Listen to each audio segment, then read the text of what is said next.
name's Blair. And today I'm going to be reviewing In the Afterlight by Alexandra Bracken. This book was so good. It was so good. Oh my gosh. With school starting this week, it took me this whole week to finish this book, and I could probably read this in 2 days, but I really wanted to take my time and enjoy it. So, if you guys don't know what this book is, this is the third book in the Darkest Minds trilogy. It goes The Darkest Minds, then Never Fade, then In the Afterlight.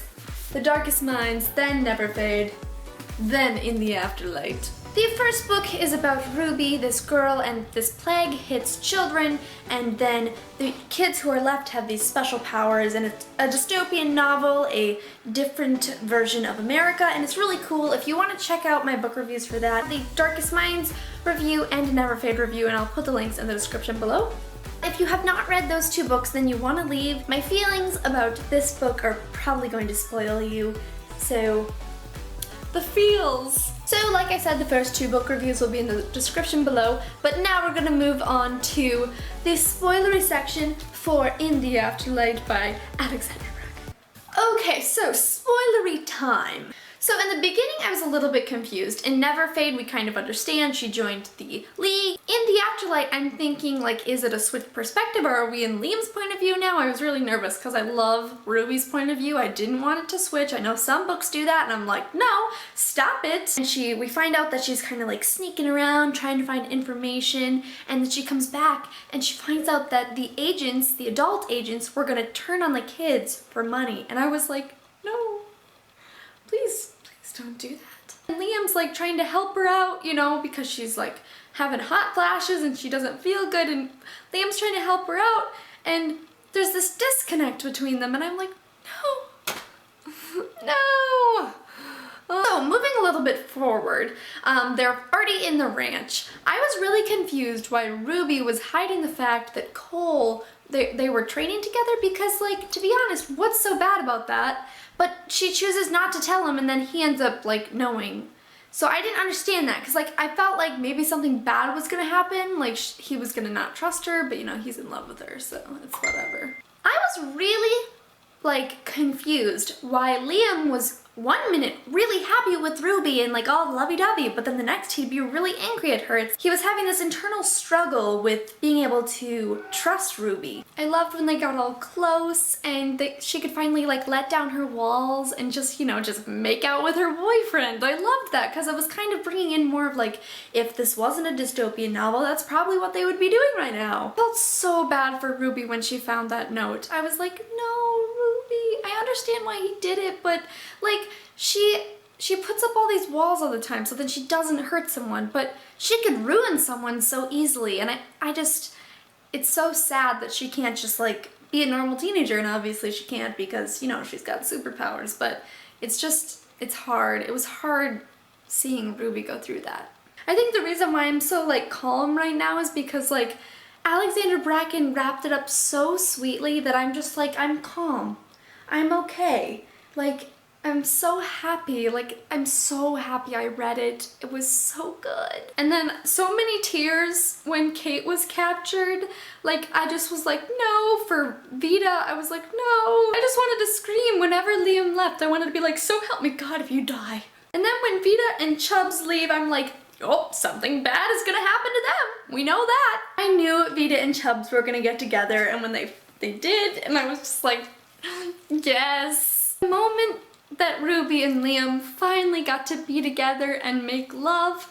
I loved how Alexandra Bracken wrote it because it's a dystopian young adult, so she has to keep it, you know, like we know what's happening, but it's not like, ew, that's disgusting, you know what I'm saying? So it was just so beautifully done, and they trusted each other fully, and it was so adorable. I love that part of the book. Cole died. Like, first we find out he's a red, but then Cole dies. I was so nervous that Liam was gonna die that I kind of hoped that Cole died, because Liam is my man, he's my husband. Oh my gosh, Alexandra Bracken, can you make another contemporary where it's like they have normal life now and they get married?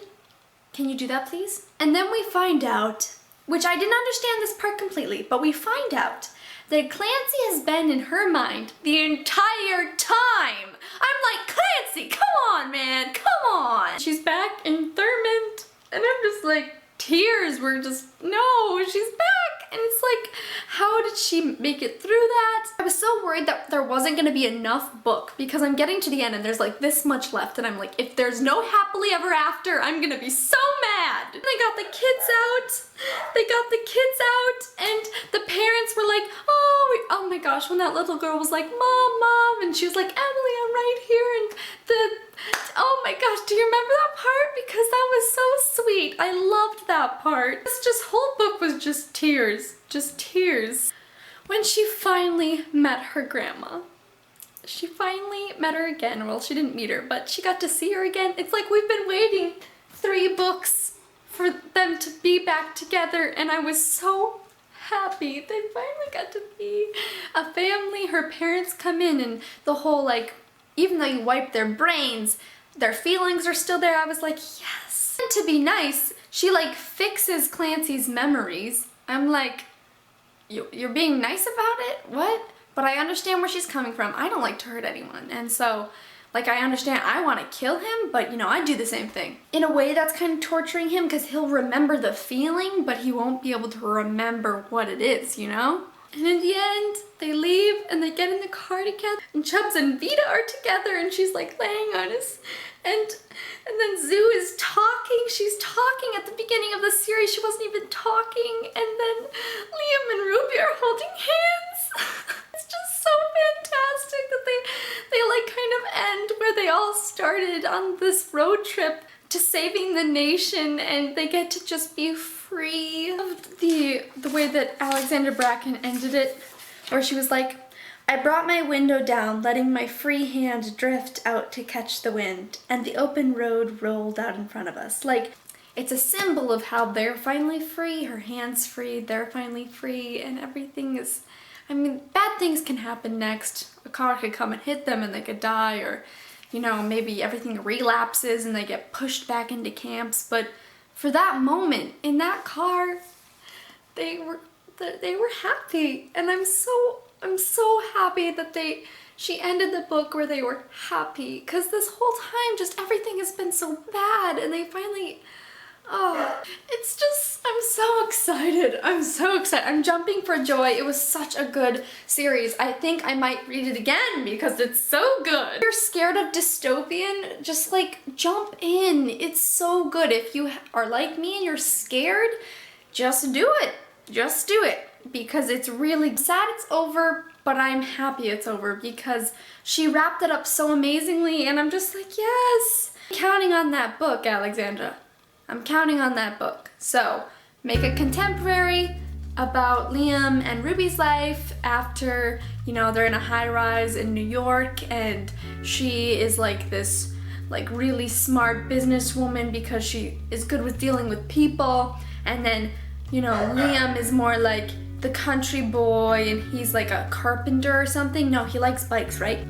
And Liam's like fixing cars in New York, and he loves cars, and they fall in love and they get married. Oh my gosh, please make them get married. Just for me. Like, you don't even have to like make it a huge book. Like, you can just send it to me and then I can read it. And like I said before, I have 2 other reviews for the other parts of this book, and if you haven't seen it, I had so much fun filming those, so go check them out. I'm so happy. I have chills.